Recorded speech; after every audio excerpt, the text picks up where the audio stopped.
Dalam Al-Quran jelas dikatakan tidak ada seorang pun jika sudah disesatkan oleh Allah, siapa yang bisa menolongnya? Nggak ada. Nggak ada satupun yang bisa menolongnya. Anda mau melawan Allah? Anda berkata bahwa takdir Allah itu bisa dirubah-rubah? Tidak bisa. Itulah Islam. Terima apa adanya. Itulah ajaran Anda. Ya, terima kasih. Saudara Ehad, apakah Anda percaya bahwa Allah Subhanahu wa Ta'ala itu adalah Tuhan pencipta langit dan bumi? Jawab.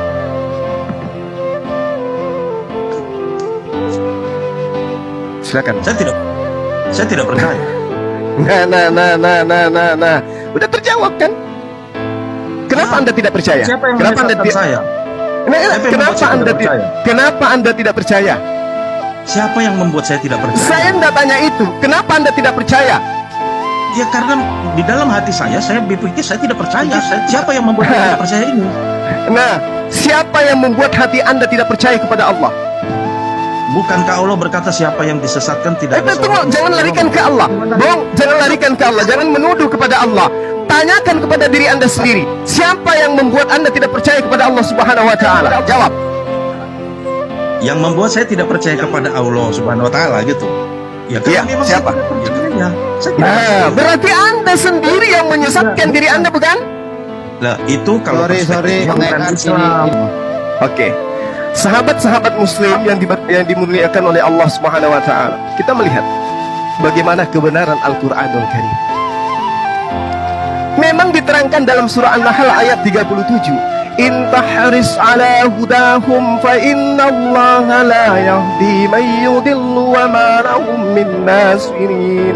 Tapi umat Islam itu bukan orang yang kemudian memahami Quran seperti itu. Coba baca ayat sebelumnya. Walaqad ba'atsna fi kulli ummatin rasulan an i'budullah wahtanibut taghut. Jelas tuh datanya. Dan sungguh kami telah mengutus seorang rasul untuk setiap umat, menyerukan sembahlah Allah dan jauhilah penyembahan terhadap manusia, terhadap roh-roh. Kemudian di antara mereka ada yang diberi petunjuk oleh Allah, dan ada pula yang ditetapkan dalam kesesatan. Maka berjalanlah kamu di bumi dan perhatikan bagaimana kesudahan yang mendustakan rasul-rasul. Siapa yang kemudian didatangkan kesesatan kepada mereka? Mereka yang menolak kerasulan para utusan. Mereka yang mendustakan para utusan. Nah sekarang kita lihat, saya tanya langsung ke Ehad.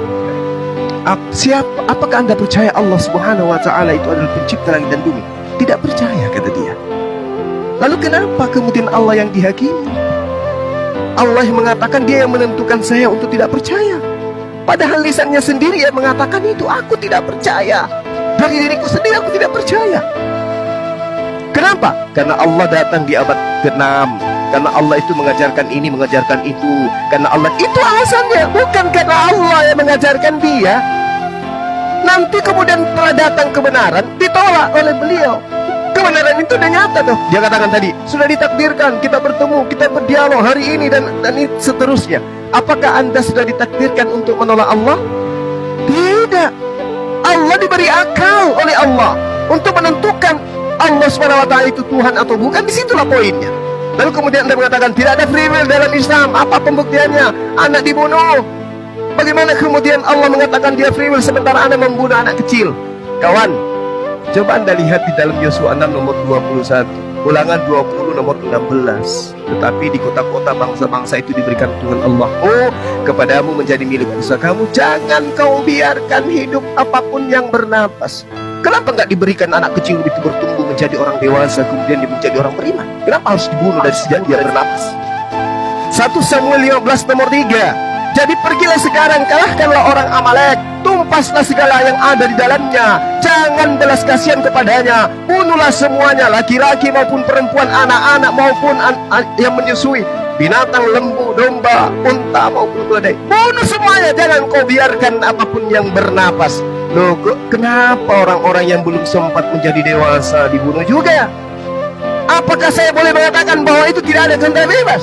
Tidak. Allah sudah mengetahui ending daripada kehidupan seseorang itu. Allah sudah tahu. Ya, tidak ada alasan kemudian untuk memfitnah Allah bahwa Allah itu tidak memberi kesempatan kepada manusia. Tidak. Walaqad zarana li jahannam katsira minal jinni wal ins. Dan sungguh akan kami isi neraka jahanam bagi dari kalangan jin, banyak dari kalangan jin dan bagi dari kalangan manusia. Kenapa?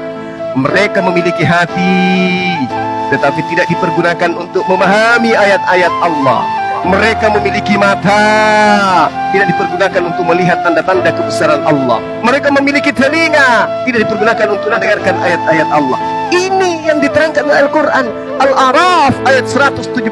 Jadi Anda punya mata, punya hati, punya telinga, Anda tidak fungsikan. Kenapa Anda tidak menyembah Allah? Karena Allah itu ada di abad ke-6. Itu loh. Jadi bukan Allah yang menyesatkan Anda. Anda yang menyesatkan diri Anda sendiri, menolak kebenaran Allah, sehingga Anda digolongkan orang-orang fasik, orang-orang zalim. Sekarang nuduh Allah. Saya katakan Anda mengakui bahwa Allah Subhanahu wa taala itu adalah Tuhan pencipta yang benar, yang